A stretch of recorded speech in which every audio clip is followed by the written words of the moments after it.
विश्वं दर्पणदृश्यमाननगरीतुल्यं निजान्तर्गतम्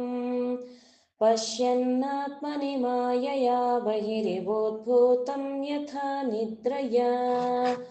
यः साक्षात् कुरुते प्रबोधसमये स्वात्मानमेवाद्वयम् तस्मै श्रीगुरुमूर्तये नमः इदं श्री दक्षिणामूर्तये बीजस्यान्ततिवाङ्कुरो जगदितं प्राग्निर्विकल्पं पुनः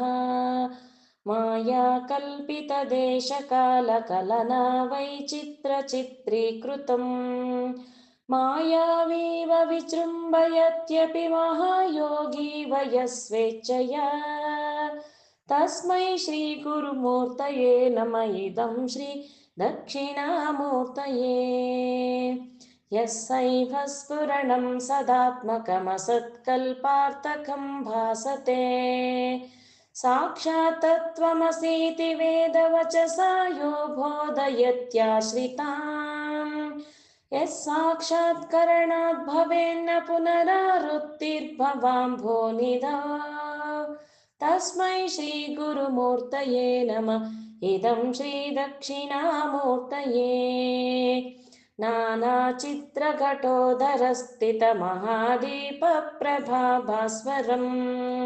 ज्ञानं यस्य तु चक्षुरादिकरणद्वारा बहिः स्पन्दते जानामीति तमेव भान्तमनुभाते तत्समस्तं जगत् तस्मै श्रीगुरुमूर्तये नमः इदं श्री दक्षिणामूर्तये देहं प्राणमपीन्द्रियाणपि चलां बुद्धिं च शून्यं विदुः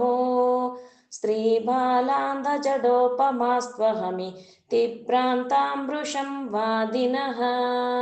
मायाशक्तिविलासकल्पितमहाव्यामोहसंहारिणे तस्मै श्रीगुरुमूर्तये नमः इदं श्रीदक्षिणामूर्तये राहुग्रस्तदिवाकरेन्दुसदृशो मायसमाच्छादनात्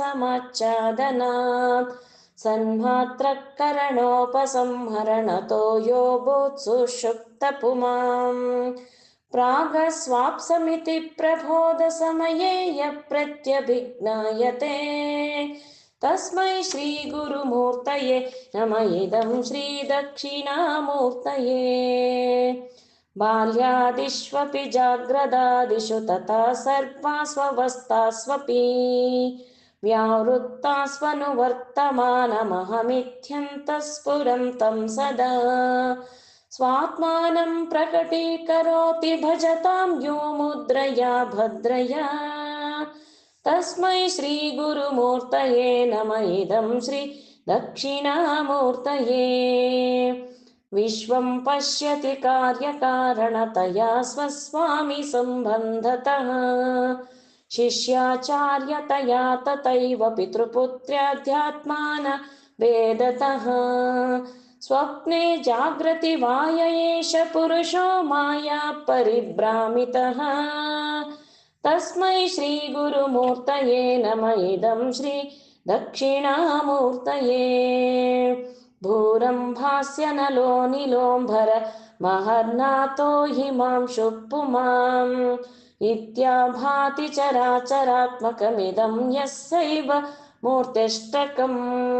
नान्यात् किञ्चन विद्यते विमृशतां यस्मत्परास्माद्विभो तस्मै श्रीगुरुमूर्तये नमः इदं श्री दक्षिणामूर्तये सर्वात्मत्वमिति स्फुटीकृतमिदं यस्मादमुष्मिन् स्तवे तेनास्य श्रवणात् तदर्थ मननानाध्यनाच्च संकीर्तनम् सर्वात्मत्वमहाविभूतिसहितं साधीश्वरत्वं स्वतः सिद्धे तत्पुरुषनष्टधा परिणितं चैश्वर्यमुव्याहतम् तस्मै श्रीगुरुमूर्तये नमः इदं श्री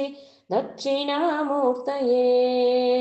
तस्मै श्रीगुरुमूर्तये नमः इदं श्री दक्षिणामूर्तये।